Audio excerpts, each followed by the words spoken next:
Welcome to the National HVACR Educators and Trainers Conference. This next session is brought to you by Fieldpiece. At Fieldpiece, our mission is to deliver the best HVACR solutions through leading innovation with amazing customer service to help make the HVACR professional's job easier, faster, and better. Now have a seat, get comfortable, and enjoy this session. Now let me preface by saying that there is no advancement in technology that is meant to replace the importance of having a fundamental knowledge of how the refrigeration cycle works, the relationship between pressures and temperatures, and a good understanding of psychometrics for the airflow.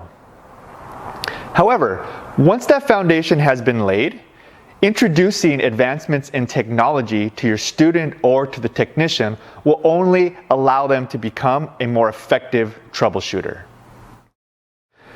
Going down this journey of advancements in technology, we're going to start by looking at analog tools and see how they fit in the troubleshooting process. And then we'll move into digital tools and highlight the benefits that come from using digital technology as a troubleshooter. And later on in the class, we'll get into the benefits of introducing wireless technology and how that makes us an even more efficient and effective troubleshooter in the field. Now we're going to perform a simple subcooling test using this set of analog gauges. And we could have a whole nother class on the theory behind subcooling and what it means, but for the basis of what we're talking about here, we're only going to focus on the mechanics of performing a subcooling test with a set of analog gauges. So let's go check it out. So here I have my gauges hanging on the condenser. I have the low side blue hose connected to the suction line of the system. I have a high side red hose connected to the liquid line of the system. And for the purposes of subcooling, we're going to focus on the high side here.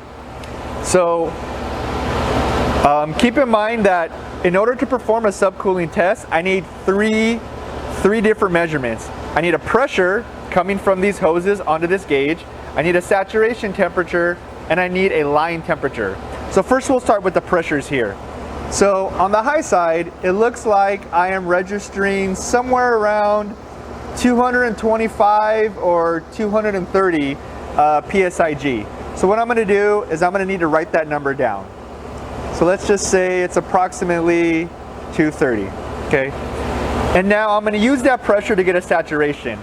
Now, many times I might need to use something like a PT chart where I would look at the pressure and then go over to find what the saturation temperature is. But with these gauges that we're using here, it comes with dials that help me with that saturation temperature. So according to this dial, we have an R410A system here that I am getting a saturation temperature of somewhere around 78 degrees. Give or take with the resolution of this gauge.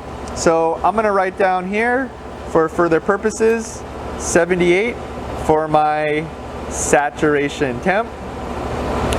And finally, I need a line temperature on the high side. So because these gauges don't come with temperature built in, I have a separate tool here with the pipe clamp to measure my temperature, and I'm getting approximately 73 degrees here for my line temp. Now, in order to finish my subcooling test, I need to perform a little bit of math here. So my subcooling is taking my line temperature, which is 73. I'm sorry, it's taking my saturation temperature, which is 78, minus my line temperature of 73, and it gives me a superheat value or subcooling value of about 5 degrees F. Now we're going to perform the same subcooling test but using digital technology, and to do so we're going to use the S-Man refrigerant manifold SM480V. So what I have set up here is I have the S-Man and I have a low side blue hose connected to the suction port of the system. I have a high side red hose connected to the liquid line of the system. And one of the benefits of using digital technology is that I have temperature built in. So I have a type K pipe clamp connected to the suction line of the system and another type K pipe clamp connected to the liquid line to get my line temperatures.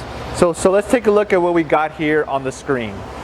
The first thing you'll notice is that you have a very large display, so you can clearly and easily see what your measurements are. So on the high side here, we see that our high side pressure is 233.1 psi. And to get my saturation temperature, I don't have to look at one of these guys anymore. What the S-Man does is that it automatically looks that up for me, and I got my liquid saturation to be about 79.0.